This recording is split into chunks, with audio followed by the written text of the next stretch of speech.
So hello guys, this is Bhumi Gupta. मैं आपकी की तरह एक स्टूडेंट थी कैट की या फिर ओमेट्स की।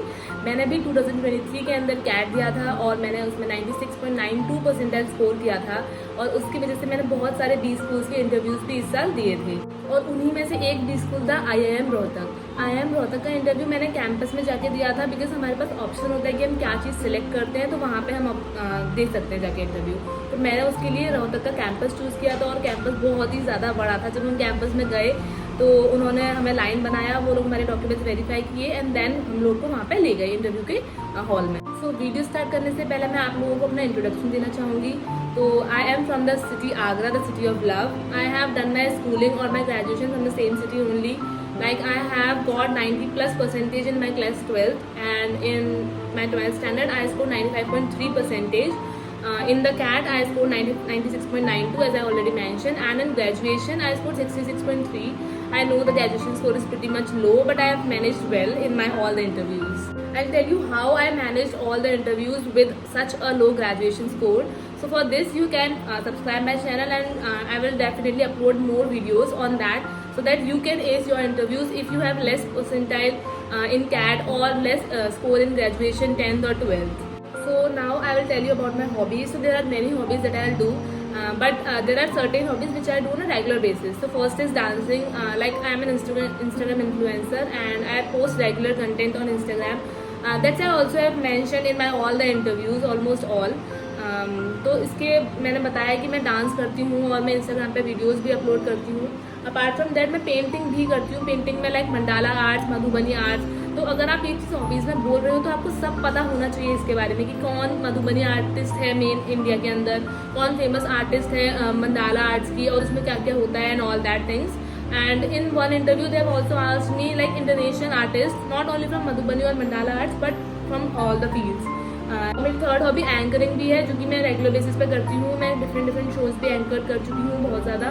तो वो भी मैंने उन लोगों को बताया. तो उन लोगों को ये चीज़ भी हमें अच्छी लगी कि हाँ भाई इसको पब्लिक स्पीकिंग स्किल आती है तो डेफिनेटली अच्छा कर सकते हैं आगे चल के. सो इन माई ओपिनियन आप लोग हॉबी भी इस तरीके की बोलें जो कि रिलेट कर सके कि why you want to do an MBA and how can you be like better able to do an MBA with other people also. So hobbies भी कुछ ऐसी होनी चाहिए जो कि रिलेट कर सके, जो कि आपको शो कर सके कि yes you can do it.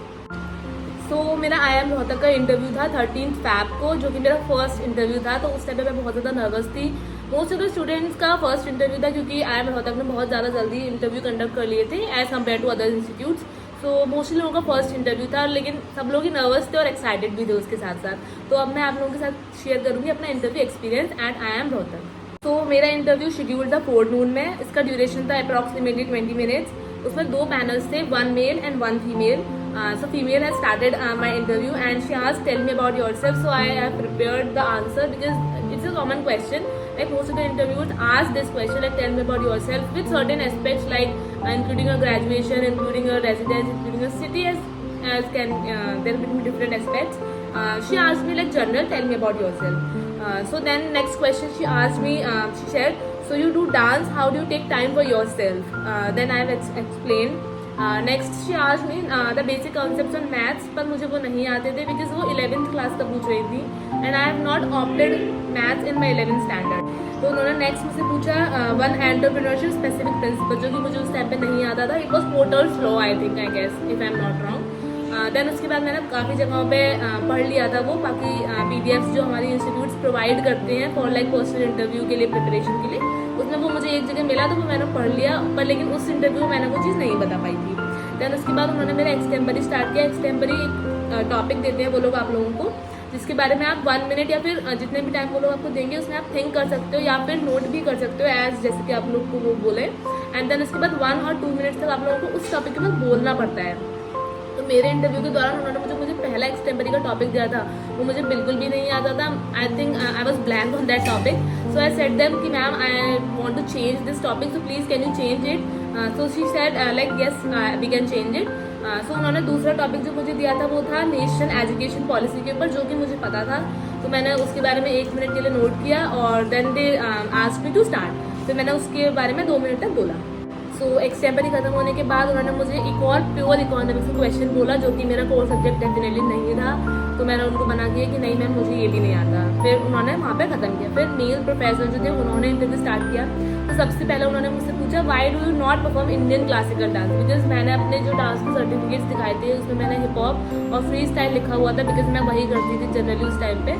सो ही आज कि आप लोग क्लासिकल क्यों नहीं कर रहे हो, आजकल इंडिया में इतना ज़्यादा पॉपुलर नहीं हो पा रहा है क्लासिकल, बाकी चीज़ें क्यों हो रही हैं वगैरह वगैरह। तो आई एक्सप्लेन दैट कि मेरा इंटरेस्ट नहीं है, जिस चीज़ में इंटरेस्ट है मैंने सोचा कि उसी को पहले परस्यू किया जाए, दैन उसके बाद डिफरेंट डांस फॉर्म्स में जाऊँगी। Then he asked me how can you think that Instagram as a platform is beneficial as it is destroying youth's life, like because मैं Instagram पे कंटेंट क्रिएट करती हूँ और मैं उस पर काफ़ी एक्टिव हूँ, that's why they have asked me a question related to Instagram.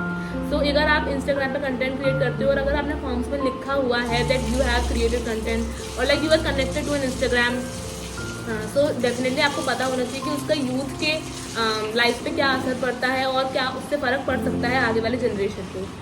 Then उसके बाद उन्होंने मुझसे मेरी एक्स्ट्रा करिकुलर सर्टिफिकेट्स के बारे में शो करने को बोला। तो मैं जो फाइल प्रिपेयर करके ले गई थी वो मैंने उनको पास की और उन्होंने मेरे सारे सर्टिफिकेट्स देखे, पर उन लोगों को कुछ फ़र्क नहीं पड़ा उससे, because the ma'am was asking कि आप फर्स्ट किस में आए हो, आपने किस में फर्स्ट सेकेंड थर्ड किसी में मेडल अचीव किया है वगैरह वगैरह। पर एक्स्ट्रा करिकुलर जितनी भी मेरी एक्टिविटीज़ थी डांस के अलावा मैंने किसी में भी पार्टिसिपेट करने बहुतों में किया था, लेकिन फर्स्ट रैंक होल्ड करना वो मैंने आई थिंक किसी में भी नहीं किया था। तो उन्होंने बोला कि हमारे किसी यूज़ के नहीं है। देन उसके बाद जो मेल वाले प्रोफेसर थे उन्होंने मुझे काफ़ी समझाया कि आपको वर्क एक्सपीरियंस भी करना चाहिए था पहले, मतलब वो लोग कह रहे थे कि वर्क एक्सपीरियंस भी कितना ज़्यादा ज़रूरी है, वो लोग इंसिस्ट ये करना चाह रहे थे। देन उसके बाद उन्होंने काफ़ी हंस रहे थे वो मेल प्रोफेसर मेरी बातों पे, आई डोंट नो किस चीज़ पे हंस रहे थे वो, बट लेकिन वो काफ़ी हैप्पी थे मेरे आंसर्स से। तो एक उन्होंने मुझे लीडरशिप का क्वेश्चन भी पूछा था, जो कि मैंने बता दिया था कि लीडरशिप ट्रेट्स क्या होते हैं और एक लीडर और मैनेजर में डिफरेंस क्या होता है। तो बाकी interview was good. I said something wrong, उन्होंने मुझे करेक्ट करा और फिर मुझे एडवाइस दिया कि नहीं ऐसे होता है ऐसे होता है, मतलब it was like a conversational interview. So this was all about my interview experience eight IIM Rohtak. तो इसी तरीके के बहुत सारे जो इंटरव्यूज़ हैं वो मैं आप लोगों के लिए आगे लाती रहूँगी। और एक बात और कि I have converted IIM Rohtak interview. So guys 18 अप्रैल को रोहतक का रिजल्ट आया था और उसमें मेरा कन्वर्टेड है। So basically I am all set to go into an IIM and मेरे और भी इंटरव्यूज़ के रिजल्ट पेंडिंग है, तो देखते हैं क्या होता है और क्या नहीं होता है। बाकी आप लोग मेरे साथ इस चैनल पर जुड़ सकते हैं क्योंकि IIM में तो डेफिनेटली जाना है गाइस। तो उसके लिए जो स्टोरीज होंगी, उसकी जो डेली लाइफ होगी, डेली ब्लॉग होंगे, वो इस चैनल पे आप लोगों के लिए आते रहेंगे। IIM में कैसी लाइफ होती है, क्या जर्नी होती है, वो सब भी आपके लिए इस चैनल पे मैं लाती रहूँगी। और तो और कैट के आपको कैसे कैट इंप्रूव कर सकते हैं, कैट 2024 के जो स्टूडेंट्स हैं, जो एस्पिरेंट्स हैं, वो भी मेरे चैनल को सब्सक्राइब कर सकते हैं, जिससे कि मैं आपको कैट के रिसोर्सेज भी बताऊँगी। और not only CAT but also OMETs, because all the other management entrance test भी बच्चे बहुत ज़्यादा देते हैं। तो ओमेट्स के रिगार्डिंग भी आप लोग इस चैनल को फॉलो कर सकते हैं, क्योंकि इसमें मैं उसके सोर्सेज भी डालूंगी जिससे कि आप लोगों को कोई भी परेशानी ना हो and you can ace your score in every exam related to your best B school. So इसी के साथ मैं अपनी वीडियो एंड करती हूँ और मैं आशा करती हूँ कि आप लोग मेरे चैनल को सब्सक्राइब जरूर करेंगे, जिससे कि आप लोग मेरे साथ फ्यूचर में जुड़ सकें। सो बाय गाइस, थैंक यू।